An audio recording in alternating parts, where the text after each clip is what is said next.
से आ कौन करे छथि गोटे नम्रतार सहित आ गुहाल कुंडरे आमांकर पाप पाई से जन्म ग्रहण कले से होची उद्देश्य माथ्यू तार 4 पर्वर 3 पद लिखा जाए आ परीक्षक ताहां निकटକୁ आसी कहिला तुमे जब ईश्वर को पुत्र देबे ई पत्थर गुडा को रुटी हेबा पे आज्ञा दियो आ एटा शैतान को परीक्षा करू अछि आ से समय से ताकर गर्व देखै नाथि एडी मध्ये से निजको करे अछि नम्र करे अछि ईश्वर को पुत्र भाव रे से कोन करू अछि आ निजको नम्र करी आ ईश्वर को आज्ञा को से मानो अछि ही ओबीडिएंट टू गॉड्स कमांडमेंट आ ईश्वर को आज्ञा को से एटारे मानो अछि जोन 3:19 पद मध्ये लिखा जाए आ सेही विचार এই জগতের জ্যোতি প্রকাশিত হইয়াছি আর লোকমানে জ্যোতি অপেক্ষা বড় অন্ধকারকে ভাল পাইলে আর যেন সেমানଙ୍କର কর্ম ସବୁ ମନ୍ଦ ଥିଲା সেই ସମୟରେ ମଧ୍ୟ ଲୋକମାନେ ଆଉ କ'ଣ କରୁଥିଲେ ମନ୍ଦତା ଜୀବନ କାଟୁଥିଲେ ଅନ୍ଧକାରରେ ଯାଉଥିଲେ ଅନ୍ଧକାରମୟ ଜୀବନ କାଟୁଥିଲେ ସାଇତାନିକ ଜୀବନ କାଟୁଥିଲେ ସେଥିପାଇଁ ଆମମାନେ ସେଇଭଳି ଜୀବନ କାଟିବା ଆବଶ୍ୟକ ଆମେ ଯଦି ପ୍ରଭୁଙ୍କୁ ଜାଣିଛୁ ପ୍ରଭୁଙ୍କର ଆଉ आज्ञा मानुछु ताहले आमाने ए सब अंधकार विषय को छाड़ी ए साइतानिक विषय को छाड़ी आउ ईश्वर से जगत ज्योति आमाने से ज्योति रे चलेबा अंधकार रे केबे चलेबा नहीं ईश्वर को ज्योति रे चलेबा ताहले प्रभु आमान को कम करिवे आशीर्वाद करिवे धारपट यीशु निज को शून्य करले यीशु निज को कौन करले शून्य करले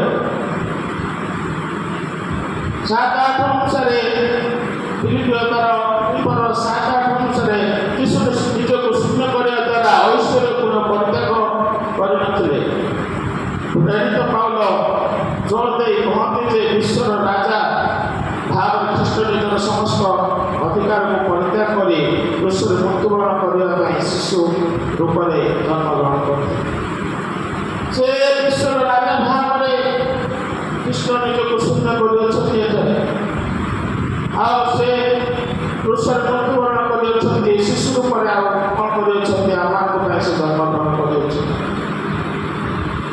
ତାହାଙ୍କ ସଦୃଶ ବା ତାହାଙ୍କ ସେବା ନିମନ୍ତେ ଆଜି ପ୍ରତ୍ୟେକ ବିଶ୍ୱାସୀ ଦାସ ରୂପେ ନମ୍ରତାର ଜୀବନ ଧାରଣ କରିବା ଉଚିତ ସେଥିପାଇଁ ଆମମାନଙ୍କୁ ମଧ୍ୟ ନମ୍ରତାର ଜୀବନ କାଟିବା ଆବଶ୍ୟକତା ରହିଅଛି ଯୀଶୁଦେବ ଆମମାନଙ୍କ ପାଇଁ ଶୂନ୍ୟ ହେଲେ ଆଉ ନିଜର ଐଶ୍ୱର୍ଯ୍ୟପୂର୍ଣ୍ଣକୁ ନ ଦେଖାଇ ଆଉ ଆମମାନଙ୍କ ପାଇଁ ସେ କୃଷି ରହିଲେ ସେପରି ଆମମାନଙ୍କୁ ମଧ୍ୟ କ'ଣ କରିବ ବିଶ୍ୱାସୀ ଭାବରେ ଆମମାନଙ୍କୁ ନମ୍ରତାର ଜୀବନ କାଟିବା ଆବଶ୍ୟକତା ରହିଅଛି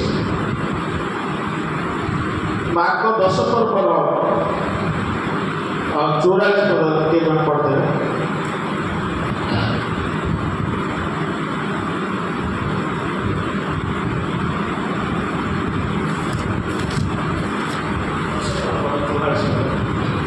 पुणी तुम्भमानଙ୍କ ମଧ୍ୟରେ ଯେ କେହି ପ୍ରଧାନ ହେବାକୁ ଇଚ୍ଛା କରେ ସେ ସମସ୍ତଙ୍କର ଦାସ ହଉ ପୁଣି ତୁମମାନଙ୍କ ମଧ୍ୟରେ ଯେ ଯଦି ପ୍ରଧାନ ହେବାକୁ ଇଚ୍ଛା କରେ ସେ ସମସ୍ତଙ୍କର କ'ଣ ହଉ ଦାସ ହେଉ ଆମେ ପ୍ରଧାନ ହେବାକୁ ଯଦି ଦେଖିବା ପାଇଁ ଇଚ୍ଛା କରୁ ବା ଗର୍ବ କରିବାକୁ ଇଚ୍ଛା କରୁ ତାହେଲେ ଆମେ ପ୍ରଥମରେ ଆମେ ଦାସ ହେବାକୁ ତାର ଆଉ ଗୋଟେ ତରଫ ସେଟା 50 ପଦ ବି ପଢ଼ନ୍ତୁ କାରଣ ମନୁଷ୍ୟ ପୁତ୍ର ମଧ୍ୟ ସେବା ପାଇବାକୁ ଆସିନାହାନ୍ତି ମାତ୍ର ସେବା କରିବାକୁ ଅନେକଙ୍କ ନିମନ୍ତେ ମୁକ୍ତିର ମୂଲ୍ୟ ସ୍ୱରୂପେ ଆପଣ ପ୍ରାଣ ଦେବାକୁ ଆସିଅଛନ୍ତି ସେ ସେବା ପାଇବା ନିମନ୍ତେ ଆସିନାହାନ୍ତି କିନ୍ତୁ ସେବା କରିବା ପାଇଁ ସେ ଆସିଅଛନ୍ତି ଆଉ ଅନେକଙ୍କ ନିମନ୍ତେ କ'ଣ ମୁକ୍ତିର ମୂଲ୍ୟ ସ୍ୱରୂପେ ନିଜର ଜୀବନକୁ ଦେବା ପାଇଁ ଆସିଅଛନ୍ତି ସେଇଟା ମାନେ ତାଙ୍କର ଜୀବନର ଆମେ ଶିଖିଲୁ ଯେ ସେ ସେବା ପାଇବା ପାଇଁ ଆସିନାହାନ୍ତି ଆମର ସମସ୍ତ ସେବା ପାଇକି ଆମେ ସୁବିଧା ପାଇବାକୁ ଚିନ୍ତା କରୁ କିନ୍ତୁ ସେବା ପାଇବା ପାଇଁ ସେ ଆସିନଥିଲେ କିନ୍ତୁ ସେ କ'ଣ କରୁଥିଲେ ନା ସେବା କରିବା ପାଇଁ ସେ ଆସିଥିଲେ ସେଥିପାଇଁ ଆମେ ଖ୍ରୀଷ୍ଟଙ୍କର ଦାସଦାସୀ ଭାବରେ ଆମେ ପ୍ରଭୁଙ୍କର ଗୋଟେ ଦାସ ଭାବରେ ଆମେ କ'ଣ କରିବା ନା ସେବା କରିବା ଆବଶ୍ୟକତା ରହିଅଛି ମାର୍କରେ 9 ପଦର 7 ପଦ ଲେଖା ଅଛି ପୁଣି ଘଣ୍ଟେ ମେଘ ଆସି ସେମାନଙ୍କୁ ଆଚ୍ଛାଦନ କଲା ଆଉ ଦୂର ହେଇପାରେ ହେଲା ହେ ଆମର ପୁତ୍ର ଏହାଙ୍କ ବାକ୍ୟ ଶ୍ରବଣ କର ଆଉ ମାର୍କ ଲିଖିତ ସୁସମାଚାର କୁହାଯାଉଛି ମେଘରେ ଗୋଟେ ଆଉ ପାଣି ହେଲା ଆଉ ସେଟା ଲେଖା ଅଛି ହେ ଆମର ପ୍ରିୟ ପୁତ୍ର ଏହାଙ୍କର ବାକ୍ୟ ଶ୍ରବଣ କର।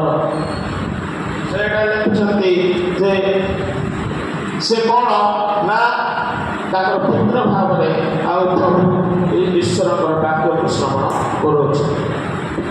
ସେ ନିଜ ପିତାଙ୍କର ଆଜ୍ଞାକୁ ମାନୁଅଛନ୍ତି। ପ୍ରଭୁ ଯେଉଁ ବାଣୀ ଦେଲେ ସେ ବାଣୀକୁ ସେ ଏଠାରେ ମାନୁଅଛନ୍ତି। ସେଥିପାଇଁ ଆମମାନେ ଈଶ୍ୱରଙ୍କର ବାକ୍ୟକୁ ମାନିବା ଆବଶ୍ୟକ ରହିଛି।